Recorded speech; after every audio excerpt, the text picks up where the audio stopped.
সরকারের এখনও 1 মাস হয়নি, তারা 1টা মাস পার করুক, আমরা একটু দেখি তারা কি করেন। আমরা যে সমস্ত পরামর্শ দিয়েছি সবাই মিলে, বিভিন্ন দল মিলে, সেটা তারা কতটুকু বাস্তবায়ন করে, প্রত্যাশার আলোকে কতটুকু চলে। তবে এটা বুঝতে পারছেন যে 15.5 বছরে সবগুলো সাংবিধানিক প্রতিষ্ঠান ধ্বংস হয়ে গেছে এবং জায়গায় জায়গায় অনেক সমস্যা সৃষ্টি হয়ে আছে। এর সংস্কার লাগবেই।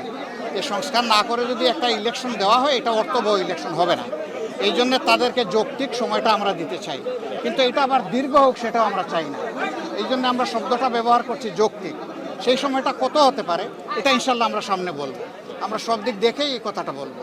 এবার বলছেন যে অনেকে ধারণা করেন যে আমরা তো ইসলামী শাসনের পক্ষে কথা বলি, তো ইসলামী শাসন দেশে কায়েম হলে মানুষের অধিকার খর্ব হবে। আমি দৃঢ়তার সাথে বলছি যে ইসলামী শাসন কায়েম হলেই মানুষ এই দেশের বসবাস করে গর্ববোধ করবে ইনশাআল্লাহ, সকল শ্রেণী পেশা এবং ধর্মবর্ণ। আপনারা ইতিমধ্যে দেখেছেন যে এবারকার এত বড় একটা পরিবর্তন হয়ে গেল। এরকম পরিবর্তন যে সমস্ত জায়গায় হয়েছে, হাজার হাজার কোটি টাকার সম্পদ বিনষ্ট হয়ে গেছে, কিন্তু সেই তুলনায় যা হয়েছে এটার জন্য আমরা মনে করি যে এটা হওয়া উচিত হয়নি। আর যা হয়েছে তা অন্য দেশগুলোর তুলনায় কিছুই হয়নি। এর কারণ কি? এর কারণ সবাই সচেতন ছিল। এর কারণে আমাদের দলের কর্মীরা, মাদ্রাসার ছাত্ররা, বিরোধী দল বিএনপির লোকেরা, এইরকম আরও যারা দেশপ্রেমিক শক্তি আছে, সবাই হাতে লাঠি নিয়ে সব জায়গায় পাহারার জন্য দাঁড়িয়ে গিয়েছিল। এই জন্য দুষ্কৃতিকারীরা দুষ্কর্ম সম্পাদন করতে পারে নাই। তারপরেও শান্তি বিঘ্নিত করার কিছু অপপ্রয়াস চালিয়েছিল।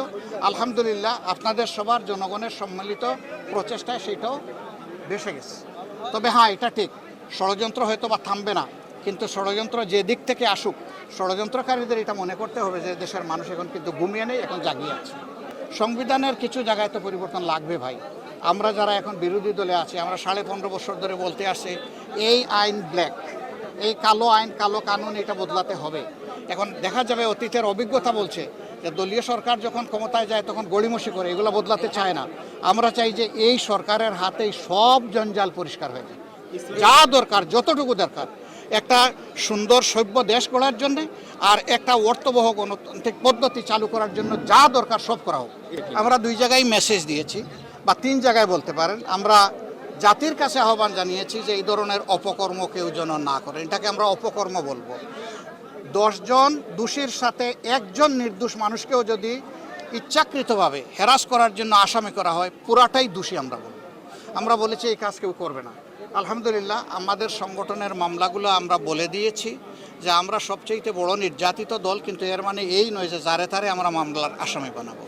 যে সত্যিকারেই মামলার আসামি হওয়া উচিত সে আসামি হবে। আবার হাজার হাজার মামলা দায়ের করবো এটা আমাদের ইচ্ছা নেই। আমাদের ইচ্ছা হচ্ছে একটা মামলাই একজন অপরাধীর শাস্তির জন্য আমরা যথেষ্ট মনে করি, শিক্ষার জন্য যথেষ্ট মনে করি। এই জন্য আমরা ওই রকম ঢালাও মামলাও করব না, আর ঢালাও আসামিও বানাবো না। অন্যান্য দলের যারা করছেন তাদের নেতারা এটা উদ্বেগ প্রকাশ করেছেন এবং বলেছেন যে থানা অথরিটি যেন এগুলা চেক করে মামলাগুলা নেয়। আমরা বলবো না, আপনারাই চেক করে মামলাগুলা দেন। থানা কেন চেক করবে? আপনি আপনার বিবেকের ফিল্টারে ওইটাকে চেক করে আউট করে দেন, যেটা সঠিক নয়।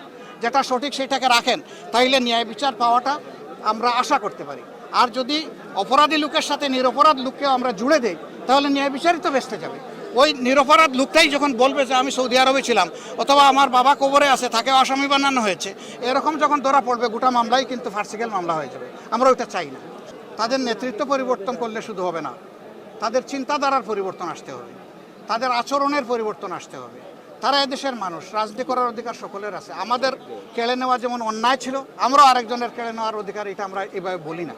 তবে হ্যাঁ, বহু দেশে আছে গণহত্যা যারা সংগঠন করে এবং প্রমাণিত সত্য, চোখের সামনে চাক্ষুষ সত্য, তাদের বহু দলকে বহু দেশে একদম নিষিদ্ধ করে দেওয়া হয়েছে। সেটা সময়ের পরিক্রমায় দেখা যাবে, এটা আজকেই বললে হবে না। আর আমাদেরকে যেটা করা হয়েছিল সেটা স্রেফ গ্রাজমূলক ছিল, এটা সবাই বুঝেছেন, আপনারাও বুঝেছেন, কেউ বুঝে নাই এমন নাই, যারা করেছেন তারাও বুঝেছেন। 14 দল বসে আমাদেরকে নিষিদ্ধ করবে, আপনি বলেন এটা কোথাও আছে আইনে? এই এখতিয়ার কেউ দিয়েছে তাদেরকে? আমি বলতে পারবো যে আজকে জাসদ নিষিদ্ধ, এই বলার অধিকার আমার আছে? এটা একটা রাষ্ট্রীয় ব্যবস্থাপনার ভিতর দিয়ে যায় অথবা আইনি কাঠামোর ভিতর দিয়ে যায়। তারা কোনো কিছুরই পরোয়া করেন নাই। আসলে ওই সময় দরকার ছিল ছাত্রদের গণ আন্দোলনকে দমন করার জন্য অথবা অন্যদিকে এটার মোড় ঘুরিয়ে দেওয়ার জন্য। জামাতের ইসলামের উপর সর্বশেষ জুলুম করে যদি আমরা পার পেয়ে যাই, তো আল্লাহ ছাড় দেন কিন্তু ছেড়ে দেন।